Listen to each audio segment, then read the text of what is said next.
नीर जल का बेटा। कुछ जन्म सवाल होते हैं और कुछ मौतें उत्तर बन जाती हैं।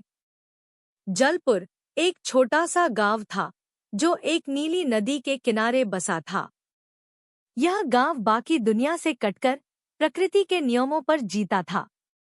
लोग यहाँ बारिश से पहले पूजा करते थे और हर बच्चा तालाब में तैरना सीखता था जैसे कि वह जन्म से जल का भाग हो। एक रात जब आसमान बिजली से गूंज रहा था, गांव की सबसे बूढ़ी महिला दादी अमृता तालाब की ओर खिंचती चली गई। कोई आवाज उसे बुला रही थी। जब वह वहां पहुंची तो पानी पूरी तरह शांत था और फिर अचानक उसने देखा एक नवजात शिशु पानी की सतह पर तैरता हुआ उसकी ओर देखता, मुस्कुराता, बिना किसी घबराहट के, बिना रोए, और उसके शरीर पर हल्की नीली रोशनी थी। दादी उसे उठाकर घर ले आई। लोगों ने पूछा, ये बच्चा कहाँ से आया? दादी ने कहा, पानी ने दिया है। इसका नाम नीर होगा। नीर बचपन से ही अलग था। उसे कभी खांसी जुकाम नहीं हुआ। बरसात की बूंदें उसके पास आते ही बदल जातीं। नदी का पानी जब भी गंदा होता, नीर के स्पर्श से साफ हो जाता। गांव के लोग उसे जल का वरदान मानते थे, लेकिन कुछ लोग डरते भी थे। और धीरे धीरे वो फुसफुसाहटें बढ़ने लगी। ये बच्चा इंसान नहीं, कोई शक्ति है, कोई रहस्य है। एक दिन जब नीर 18 वर्ष का हुआ, उसे पहली बार सपना आया। वो खुद को एक विशाल जलमहल में देखता है। महल का फर्श पानी से बना है, दीवारें तरल हैं, और एक औरत नीले वस्त्रों में दूर खड़ी है। उसकी आंखें जल की तरह पारदर्शी हैं।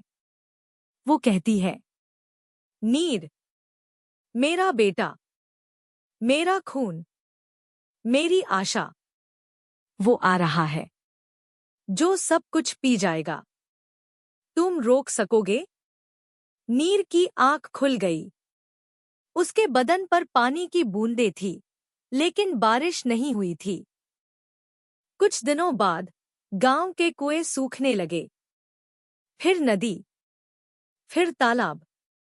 लोग डर गए, लेकिन नीर को यकीन था, ये प्राकृतिक नहीं, कुछ गलत हो रहा है। किसी ने जल को जकड़ लिया है। नीर दादी से पूछता है, मैं कौन हूं सच में? दादी उसे वो पुराना ताबीज देती है जो उसे बचपन में मिला था।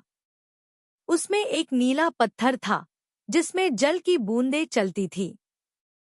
वो कहती है, तेरे जन्म से पहले एक औरत आई थी। तू उसका बेटा है, लेकिन वो कोई साधारण औरत नहीं थी। वो जल की आत्मा थी, एक देवी जिसने जल की रक्षा के लिए युद्ध किया और फिर गायब हो गई। नीर को अब यकीन हो गया, वो इंसान नहीं है। उसका शरीर जल से बना है और उसकी आत्मा में पुरानी यादें गूंजती हैं। नीर अकेला निकल पड़ा, नदी की जड़ों की तलाश में। उसे जल्द ही 3 अनोखे लोग मिलते हैं। तारा, एक अनाथ लड़की जिसकी बांसुरी बजते ही बारिश होती है। धर, एक पूर्व सैनिक जो जंगलों की रक्षा करता है, लेकिन अब खो चुका है।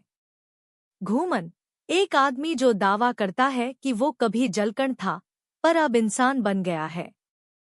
तीनों नीर की मदद करने को तैयार हो जाते हैं और चारों मिलकर एक रहस्यमय संगठन के पीछे जाते हैं। हाइड्रोसोल, एक शक्तिशाली मल्टीनेशनल कंपनी जो नदियों को बांध रही है, आत्माओं को कैद कर रही है और जल की ऊर्जा को अपने फायदे के लिए प्रयोग कर रही है। नीर को 3 प्राचीन जलस्रोतों को जागृत करना होगा। हर स्रोत की रक्षा एक जलरक्षक करता है, लेकिन वो सभी अब या तो गुम हो चुके हैं या शत्रु बन चुके हैं। पहला स्रोत, नीलाकुंड, जहां उसकी मां की आत्मा फंसी है। दूसरा स्रोत, धूपसर, जो सूरज की किरण से जल को शक्ति देता है। तीसरा स्रोत, चांद ताल, जो सपनों में प्रवेश करता है। हर स्रोत तक पहुंचने में नीर और उसके साथियों को मानव लालच, प्रकृति की टूटी हुई चेतना और आत्मा की सीमाओं से लड़ना पड़ता है। कहानी एक महान युद्ध तक पहुंचती है। हाइड्रोसोल ने एक जलशोषक मशीन बनाई है जो पृथ्वी के हर जलकण को निगलने के लिए तैयार है। नीर एक विकल्प के सामने खड़ा होता है, या तो अपनी मां की आत्मा को मुक्त करे या खुद को बचाए। वो मुस्कुराता है और अपने ताबीज को तोड़ता है। उसकी आत्मा नदी बन जाती है। नीर अब नहीं रहा। अब वो नीर है, हर बूंद में, हर नदी में, हर आंखों की नमी में।